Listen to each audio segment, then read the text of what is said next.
Ever notice how peace feels almost suspicious in a world addicted to noise?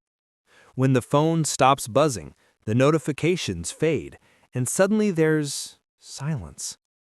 Not loneliness, but a kind of calm that feels ancient. That's the kind of quiet only home can give.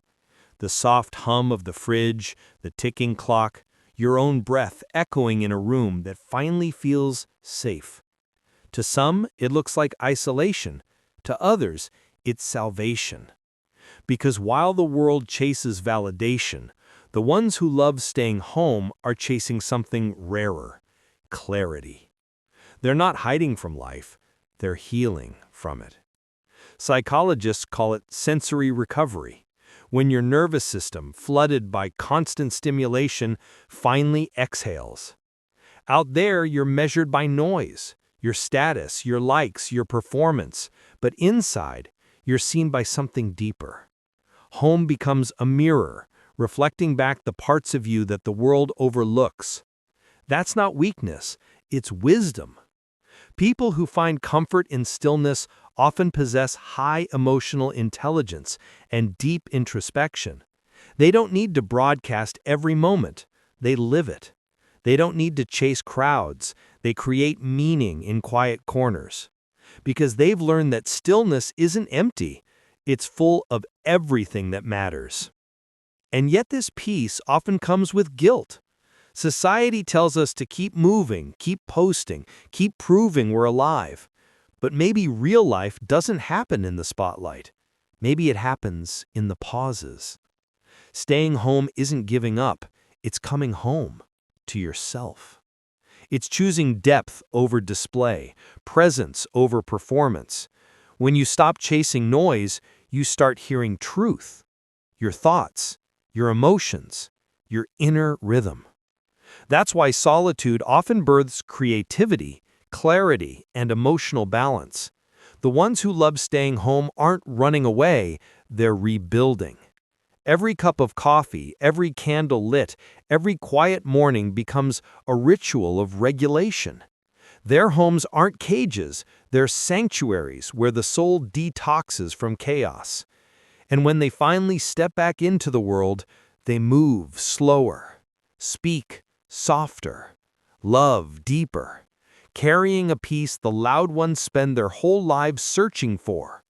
Because when you've learned to feel safe in silence, you stop needing the world's applause to feel alive. You realize that peace isn't something you find out there, it's something you build, brick by brick. Sometimes, people mistake solitude for sadness, as if being alone means something's missing.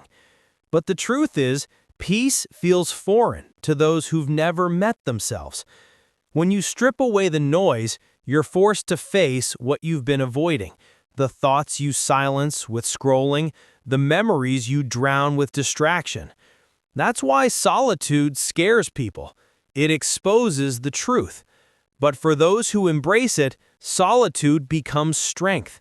Because when you sit quietly with your own mind long enough, you start to understand it, the way it reacts, heals, fears, dreams.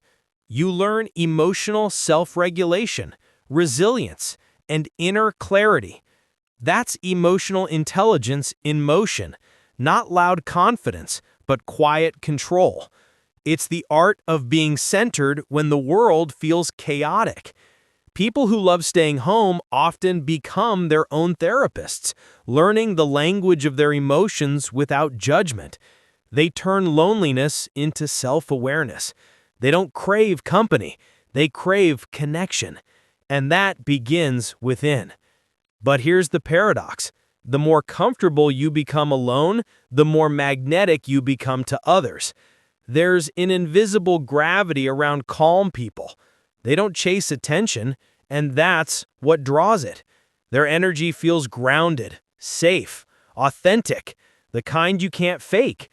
In psychology, this is known as secure presence. When someone has processed their inner chaos, their energy doesn't fluctuate with the crowd. They listen more, talk less, and their words carry weight because they come from reflection, not reaction. Staying home teaches that. It rewires the nervous system from constant alertness to deep awareness. You stop needing to prove, explain, or defend. The peace within you becomes louder than the noise outside you. That's when you realize you were never antisocial, just selectively social. You're not detached, you're discerning. You choose environments that match your energy, not drain it. And eventually, you understand something powerful. Solitude isn't a place, it's a mindset. You can carry it anywhere, in a crowded city, at work, in a conversation. Your peace becomes portable. That's the highest level of self-mastery, when you no longer depend on the world to feel okay. You start living slower, but deeper. You notice details, sunlight on walls, the sound of rain, the rhythm of your breath. These aren't small things. They're the foundation of a regulated mind. Because awareness is presence, and presence is power. In a society obsessed with visibility, peace becomes rebellion. Staying home is no longer about walls or windows. It's about reclaiming control of your attention. And when you do, you realize the ultimate luxury isn't fame, love, or money. It's peace of mind.